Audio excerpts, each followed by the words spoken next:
Hello physics class, this will be the last video from chapter 12 on sound. This time we're going to be looking at the Doppler effect and how to use it in some simple mathematical problems.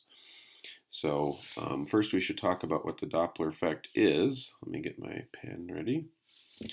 And so basically I'm sure you've heard of the Doppler effect. It's for when, one object is passing another and at least one of those objects is emitting a sound, and you have this compression or expansion of the sound waves, and so the sound seems to vary in terms of how you hear it. Specifically, it's the sound's frequency that's varying when you have this Doppler effect going on.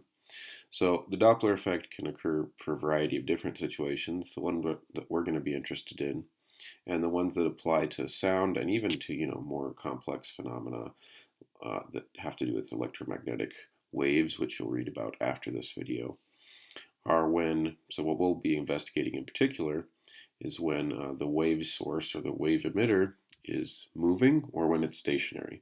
So those are kind of two different situations where you can have the waves be basically compressed or expanded.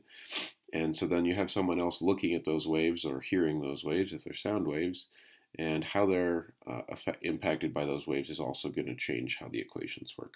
Okay, so the first case that we'll look at is when the source is moving and the observer that the waves are impacting is stationary. Okay, so let me just draw like a little situation.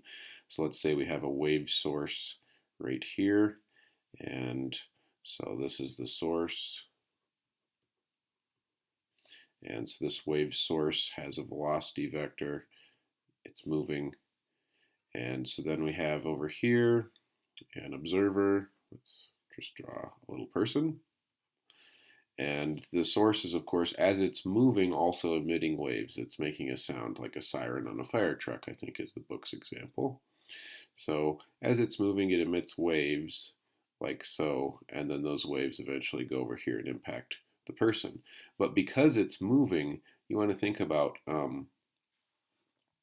if it's moving towards the observer, are those waves' frequencies going to be decreased or increased as the observer hears them? So I think that, as you're moving towards the observer, since you're moving towards them, these waves are kind of like piling up a little bit quicker than they might be. So they're kind of being compressed inwards like this. I don't know, that's kind of how I visualize it, that the compression is happening in that kind of fashion. Now, if you have the source and it's moving away from the observer, like so, let me draw my observer back in here in the same position. But this time it's moving away. The sound waves are of course going in both directions, right? So as you're moving away, the sound waves that are going over here are getting farther and farther apart. So they're kind of like expanding outwards, like so. And so the observer is going to appear to hear a sound with a larger frequency in that case, or excuse me, a smaller frequency in that case. And you can see that in the equation because when you add down here for the away, when you add, of course, you're going to be dividing the original frequency they would have heard if it wasn't moving by a larger number, and hence this thing will be smaller.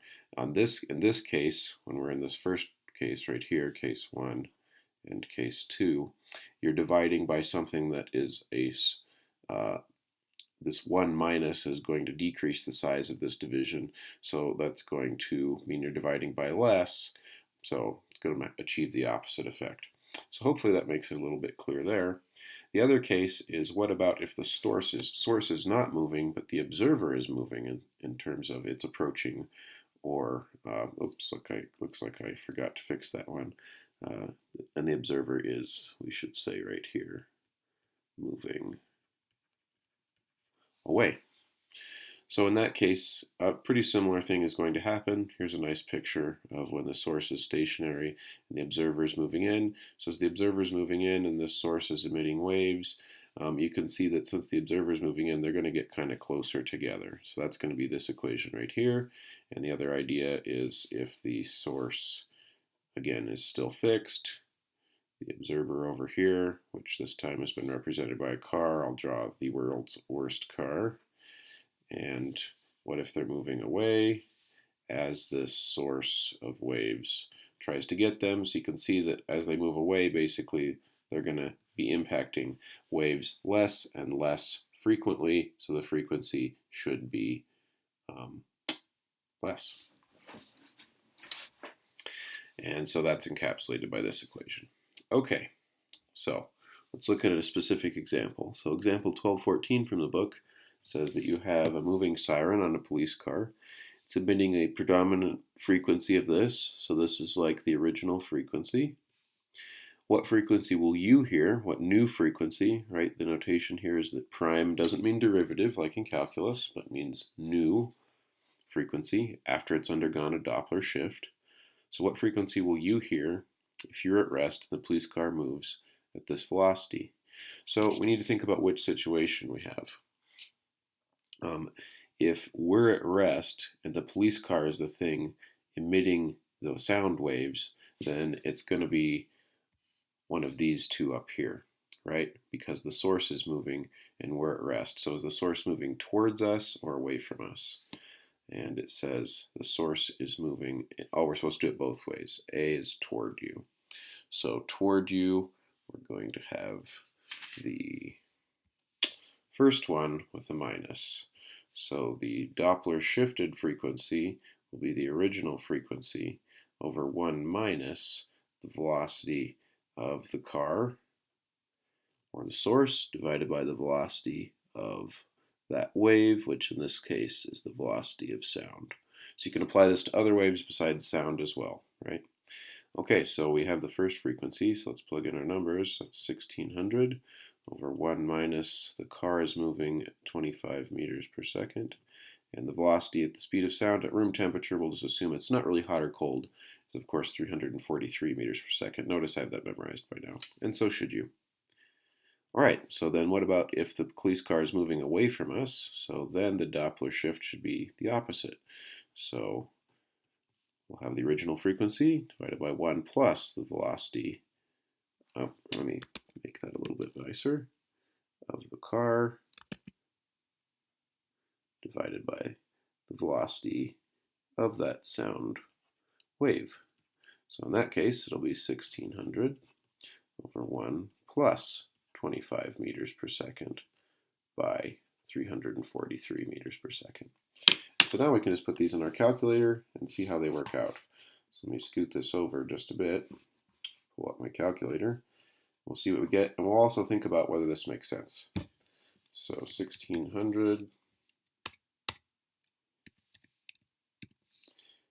we're going to want to divide that by 1 minus 25 over 343. So there's our new frequency in that case. And since the other one's so similar, I'm just going to hit second entry and go back and change it to plus.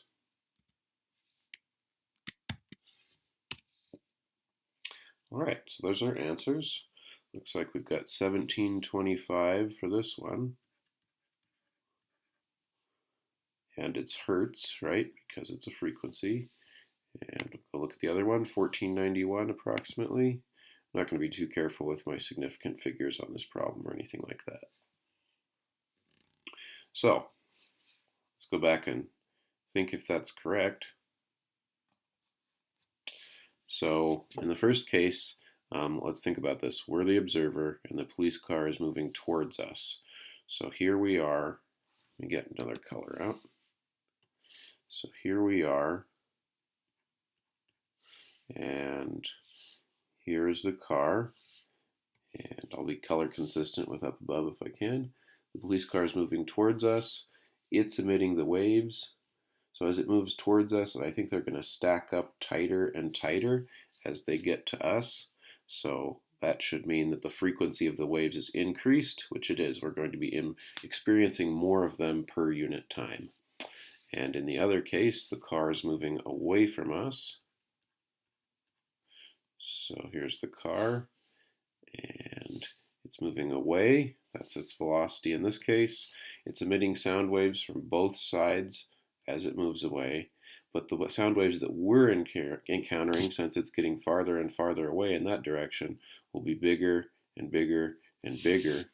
that space is going to be expanded, and so we're going to be encountering less of them per unit time. So it makes sense that this is a smaller number than the 1600 that we started out with. Okay, so I think everything makes sense on that problem. Let's look at one more example before we conclude this video. So this one says 2 Doppler shifts. I don't know why we're going to have 2. Let's see. So it says 5,000 hertz sound wave is emitted by a stationary source. This sound wave reflects from an object moving 3.5 meters per second towards the source. Oh, so it's a reflection. Maybe that's how we'll get 2 Doppler shifts. What's the frequency of the wave reflected by the moving object as it's detected near the source? So I think this problem is kind of like 2 parts. So I guess the first part I've kind of taken the book's illustration here. So the object is moving towards us and our source is emitting sound waves. So there's 2 Doppler shifts that occur. Since the object is moving, like the first Doppler shift is going to be like as the first sound wave goes out here. And so let's figure out what that Doppler shift is first. So we'll find the new frequency. So what do we have here?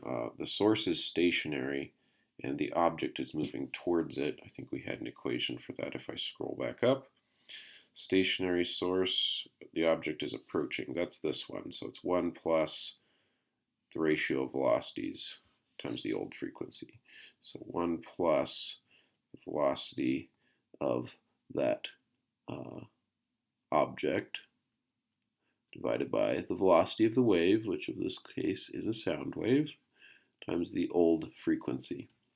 So we're going to have 1 plus, how fast is it coming? 3.5 meters per second.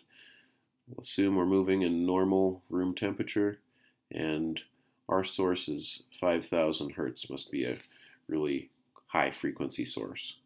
So we can figure out what that is. Let's go and get that number from our calculator. I think my calculator is down here. Sorry, let me pull it up. Okay. There we go. You can see it now, hopefully. So I'm going to have 1 plus 3.5 divided by sound. Oh, sorry. 1 plus 3.5 divided by sound. And then we're going to multiply that by the old frequency. Okay, so does it make sense that we get a larger number here of 5,051 hertz? Well, let's think about it before we move on. Come back and grab our calculator again in a minute. So we got 5,051 hertz. So if this is the object and that guy's moving towards it, won't it experience more waves per unit time? I think it will, so that makes sense. All right, so remember, that's just like the way that these waves are impacting the object and how fast it's going to be experiencing those waves of impact. But then they're going to be reflected back. So I think as they're reflected back, we're going to have another Doppler shift. So let me go and grab an illustration that I've borrowed from the book. Just bear with me for a moment. And so then we're going to have this situation. So now, as those waves impact this, they're going to be reflected back and experience a second Doppler shift. So I'll use a different color for that one. So the second Doppler shift, we'll call it F double prime, not for second derivative again, but for the newly shifted wave frequency, is going to be, so now for this guy, it's the object that's like bouncing the waves back. So it's kind of like the emitter now. It's the new source of the waves. So it's moving toward the source and yeah, so let's go and figure out which equation we're supposed to use for that. So in this case, the source of the waves is moving and it's towards, so it's this one with the 1 minus. So I think we're going to have the old frequency, which this time is the first Doppler shifted frequency, so I'm going to use F prime because that's what this is over here, and it's going to be 1 minus, like I said. So the velocity of the source, we just called that object in this case, that moving box or whatever it is, over velocity of sound. And we can plug in our numbers. So f prime from the first Doppler shift we found was that, and now we've got 1 minus, and this guy is still moving at 3.5 meters per second, and we're still at room temperature. So we can figure out what that is using our calculator. So let me go ahead and grab that.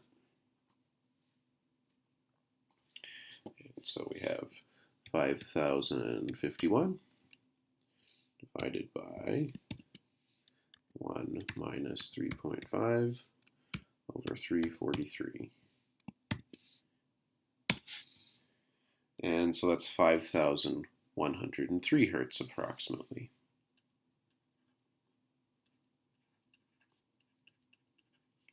And so I think that's the answer. So you can see that the first Doppler shift made the waves stack up a little bit. The second one made them stack up even more. Does that make sense? Well, think about this picture right here. And in this picture right here, if we're at the source and this is moving towards it, they're getting even tighter and tighter and undergoing another compression, which means the source is going to experience more waves per unit time on that second part of the shift, or that second shift as well. So I hope you found this useful, and now you can attempt any of those Doppler shift problems. I'll see you next time.